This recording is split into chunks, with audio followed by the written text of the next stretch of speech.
Aujourd'hui, étudiants, enseignants et administratifs de l'Université des Antilles se sont rendus aux urnes pour désigner le nouveau conseil d'administration de la faculté. On écoute le vice-président Didier Détouche.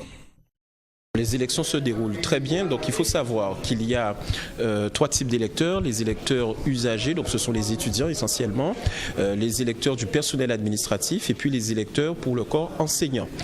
Donc nous avons des bureaux de vote qui permettent en fait à ces différentes catégories d'utilisateurs du service public de l'enseignement supérieur de venir voter pour les représentants qui vont siéger donc au conseil d'administration qui est chargé de gérer l'université et d'établir sa politique, et puis le conseil académique qui lui est spécialisé sur les questions de recherche et de formation.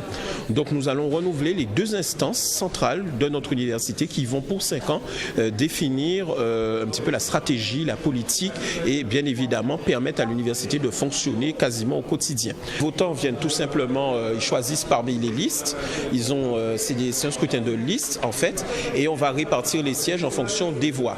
Donc par exemple pour le collège des professeurs, au conseil d'administration, il y a 3 sièges à pourvoir, vous avez à peu près 4 listes et les électeurs choisissent une liste qu'ils mettent dans le bulletin et la liste qui a obtenu, il n'y a pas de deuxième tour, la liste qui a obtenu la majorité obtient un certain nombre de sièges en fonction du score qu'elle a réalisé. Donc il y a aussi de la proportionnelle.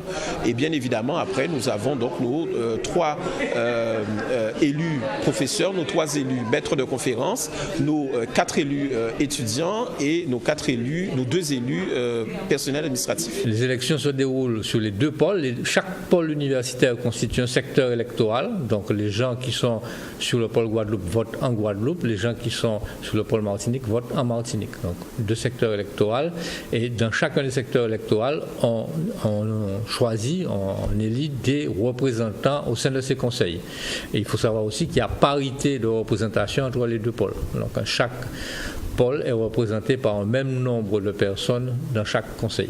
Il y a eu une affluence ce matin, je pense qu'à cette heure-ci il doit y avoir un peu de calme, mais enfin ça va recommencer, mais ça se déroule relativement sereinement, il n'y a pas trop de soucis pour le moment. Un seul tour, puisque c'est une élection à la proportionnelle, avec répartition des sièges au plus fort reste, donc c'est un seul tour, il n'y a pas de deuxième tour dans ces élections. On aura les résultats dès ce soir, mais les résultats ne seront publiés que demain.